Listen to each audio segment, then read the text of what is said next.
Hey, Kevin Coco here. I'm with William Bowden, and he's a mastering engineer, and he's worked in the business for over 20 years, and he's also worked with Tim Finn, The Living End, as well as myself and other Australian bands. So tell me, William, what is a mastering engineer? Well, basically a mastering engineer takes someone's music from a studio that's already been mixed and then gives it the final sound for CD. So it can range from something like just a quality check of the mixes to say, hey, these sound pretty good, there's not much that needs to be doing, to, oh my God, let's get in there and fix everything. So some of the things that you can do is say, for example, if a vocal is a bit quiet, you can bring it up, which I did on one of your tracks. Or if the drums are not loud enough, you can try and get them bigger, or the guitars. And also you just mainly really try and get it to sound as good as you can, so that it translates on a wide variety of systems, from little speakers like those little guys down there that are off camera, or works on big club PAs and that kind of thing. So just improving the sound as much as you can, really. So what about the gear you use? Well, I use a combination of digital and analog gear. Some of the analog gear that I use, a lot of it's tube based, because I like tube gear. So I've got a Fairman compressor, which is a little bit like a Fairchild compressor, which is probably one of the most famous tube compressors of all time. I've got a tube EQ. I've got a really good solid state compressor called an Alpha, an Alesia Alpha, and I really like that.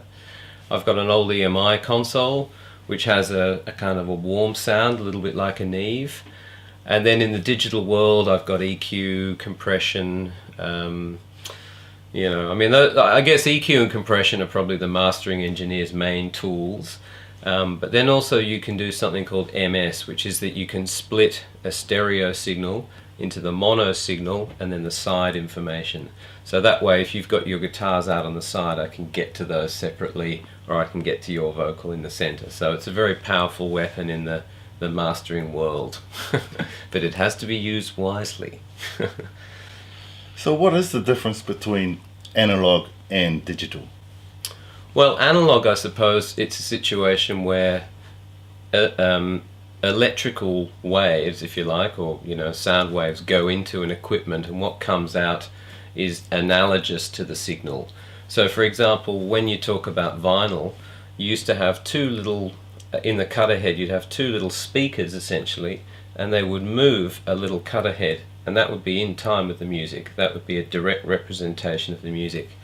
Whereas what digital does is it takes an analog waveform and then it chops it into, for CD, 44,000 segments per second, and then it measures the voltage. So it writes a series of zeros and ones, and then when you play it back, those zeros and ones get read and it gets converted back into a waveform.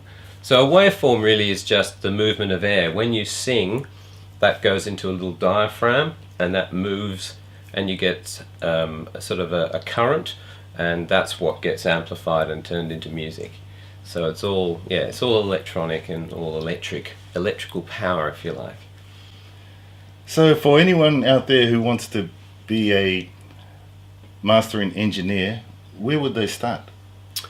Well, there's been a lot of discussion about that recently on the mastering board that I sometimes write on. In the old days, the system that I came up with was you got a job at a record company. There were old hands there who would sort of show you stuff. You would learn to cut records and you'd slowly work your way up through the ranks. These days I think it's very different. You could essentially set up a little mastering room in a bedroom if you liked, and you could have a computer with plugins. I would say if somebody wanted to start now, the best thing to do would be to try and get as good a listening environment as you can, and probably start off with a very modest amount of equipment, and just try and talk to bands, even do some free work for a while, listen to a lot of mastered recordings, try and get your hands on as many unmastered recordings, play around with them and see what you can come up with. I think that's really probably the only way to go, and I think a lot of people are doing that. There's a lot of online mastering where you send it off to he's probably some kid in a bedroom somewhere, but and they'll do it for almost next to nothing, you know. And as for the results, well, you know, there's probably something to be said for 20 plus years experience, but you've got to start somewhere, you know. So that's what I would recommend if people wanted to get into mastering now, I think, because record companies are pretty much gone, big studios are gone, it's all a thing of the past, you know. Well, thank you, William. No worries. It's been a pleasure, man. Yeah, cool.